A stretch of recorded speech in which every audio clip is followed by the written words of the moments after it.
pledge. I pledge allegiance to the flag of the United States of America and to the republic for which it stands, one nation, under God, indivisible, with liberty and justice for all.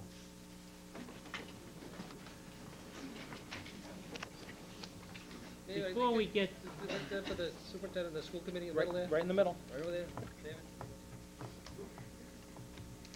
Before we get started this evening, I want to go over a few things. First of all, we have a limited number of seats in here. Some over there.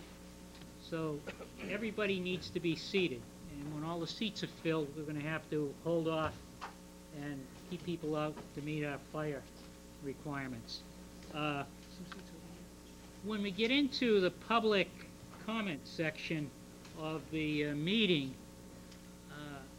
we're going to try to limit that to 45 minutes, not to exceed an hour, and limit speakers to about 5 minutes. And of course, with a lot of people wanting to get up and say something, I think we're going to have to pick and choose. And for those people that have something to say, if you can get your point across in a couple minutes, we'll allow more people to speak. Once you've had your say, if there are people out in the corridor that can't participate, I would appreciate it if once you've had your opportunity to maybe get up and let someone from outside that might want to speak come in and take a seat. We tried to, we kind of got word that we might have a full house, and we made an attempt to see if we could manage in short order to move to one of the other rooms, namely the gym. But there were things scheduled there, and we just didn't have enough time to do it. So I apologize for that. But normally we don't have this many people at our meetings. And with that, first order of business is a discussion of the Affordable Housing Overlay District warrant article. So with that, Mr. Beliconis, who is speaking to us? Well, we'd asked a representative from the CPC to be here this evening. And if there's no one here, then I would ask that it be deferred until later in the evening. okay. Capital expenditures.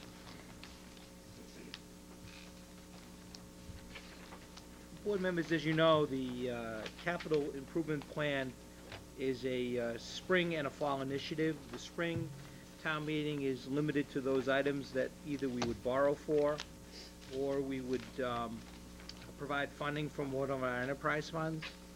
I've had discussions with the department heads relative to their capital needs, and there are 3 items that have been brought to my attention that I would suggest for the board this evening. First is 2 projects in the water department. One of them is for the construction of an additional test well at the Central Street well field at a cost of $50,000. Related to that would also be upgrading the Central Street well monitoring station, which is the building and the electronic equipment that exists on the site. The cost of that is $180,000. In my conversations with the water superintendent, both of these will meet the long-term needs of the town. They're sensitive in the sense that we need to be able to move this project along and move along the work associated with Central Street well fields. So it's $50,000 for the additional test well site at that location, and $180,000 for the Central Street building and equipment upgrade. Those would be the 2 items that the water department would find critical. There's one additional item which is for the fire department. Fire department has made a proposal that they wish to institute computer technology in the ambulance. It's something that's required. It would allow them to have online access. It would allow them to be able to download their billing information more efficiently than it's done right now. Have access to patient information. The cost of that package is $20,000, and it would be funded through the ambulance fund. So none of the capital requests would be funded through free cash. They'd be funded in those manners. So those are really the 3 proposals, and the only 3 proposals that are up for town meeting. Comments, board members? Are you asking for a vote? We can wait until later in the evening. Okay.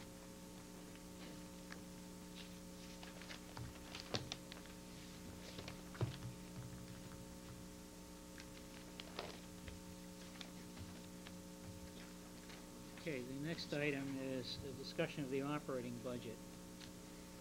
What the plan is I'm going to repeat part of the presentation I made. I'm going to breeze through that piece of it at our last meeting. And then I'm going to focus on what has changed. And at that point, the board will discuss the closing of the gap for a status quo budget. If there, in fact, and then I would ask that we vote on it. If there's any input as a result of that, I'm hoping that we're going to get past that point and then get into the real discussion of coming up with additional funds to fund the school budget. Then we'll go through and I'll make the presentation of what's on the table, what our choices are. The board will have a discussion, and then we'll take public input. And with that, I'll start with the presentation. This is the best way to get there is You can't get there, way. Brian. This way. Right, and I know that the air conditioner makes a lot of noise, but it's going to warm up in here pretty quick. I guess, Greg, they're asking if people can come and sit on the floor. No. Like, we're stuck with a limit of the number of people in the room. Again, I apologize, but there's not much I can do about that. A couple seats over here. Are there members of the school board coming? Yes. Either that or Okay. couple chairs there. Just briefly, as discussed a week ago, after looking at a revenue projection that was updated with the governor's proposal, this is prior to recent news that we got this past week. We had a budget gap of $1,138,35. The town administrator brought the town budget down. This is prior to, this is a number of weeks ago, had reduced the town budget by $184,249, of which the board has basically approved, leading to an adjusted shortfall of $946,586. And last week, this chart, I'm not going to go through, is where the cuts were made to get to the $184,249. Last week, the town administrator had proposed the following budget cuts or changes to our revenue stream through additional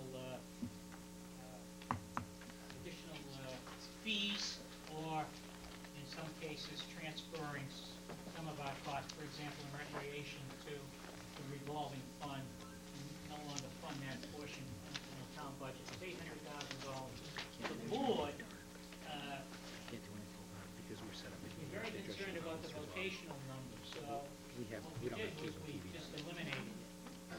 And that gave us Posted here. $704,000 roughly Can't do anything in about it. We're meeting here. $708,965. Presentation. And that's basically I can't do where we that. stand as of this evening. Now, we got some good news on Friday, last Friday, from Representative Brad Jones, and then, of course, you probably heard it in the news, it's been in the news. The House and the Senate have basically agreed to fund the lottery at last year's number. And that allowed us to increase our revenue projection by $167,882. So, we look at this, we had a budget gap of $946,586. The board, although they didn't vote formally, basically had an agreement to support the $708,975 from our last meeting. The school committee had been asked to find some money, and they went and said that they could adjust the athletic fees to the tune of $35,000. We took another look at the vocational school assessment, got better information, which allowed us to put $31,535 $175 back into the budget, into the revenue streams, or reduced expenses, actually. There was some other money in the general fund called the septic loan account, and I apologize for the typo. And that was to the tune of $26,893. With the additional lottery money, we had closed the status quo budget gap and have a surplus of about $23,699. I believe the town administrator has a position in IT that could get cut out at retirement. We talked about and decided that this half-time position really needs to be filled. We're in the process of integrating a major capital expense that was made a while ago of our Munis accounting system. We have to get that done. It has to be done successful, and it affects both town and the school. So that's probably what would use that amount of money up. It's not on the slide. Board members, questions at this point?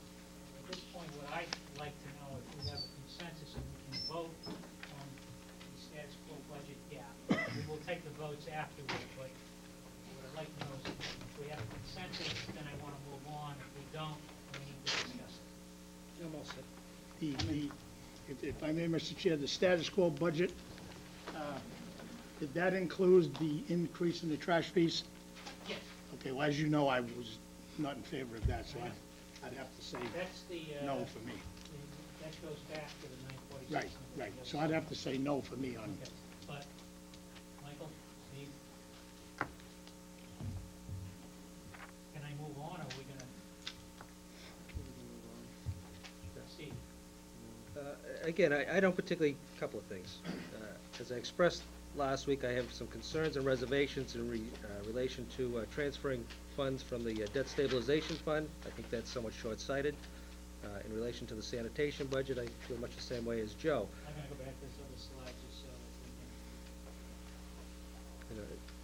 So again, I feel very similar as far as Joe, as far as the trash fees. However, also recognizing that we have a terrible shortfall here in order to just maintain status quo, our options are limited. So that what I would hope to see, again, is as we move forward, and it's jumping ahead a little bit, in relation to if an override is going to be offered, and again, I think it needs to be offered to the extent that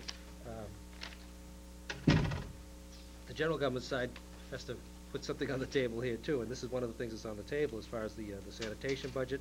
And again, we can talk about the debt stabilization fund, restoring those funds along with a few other things, but in particular, the sanitation solid waste money should be included in the override for people to opt to cover it if that's what they so choose. So in answer to your question, Mr. Chairman, I'm going to, at this point, support the approximately $709,000 to move forward for the purposes of discussion. I mean, as I say, I would rather see more money come out of debt stabilization than this, but I'm willing to accept this as a compromise. The 150 is okay with me, but I mean, to me, the other items are classically to be included in the override. You know, the debt, the trash fees can, of course, can be part of the override and can be part of what's, if we're going to put an override through. I'm not thrilled about putting an override through, but at all. But you know, if we're going to do it, that's where it can all be added back. Okay, we will get to that a little later. Michael, do you want No, not at this time. Okay. Joe, you get with Steve and yeah, Bill yeah, proposing? yeah, I Does heard that it. make you feel better? No. No, it doesn't. Okay.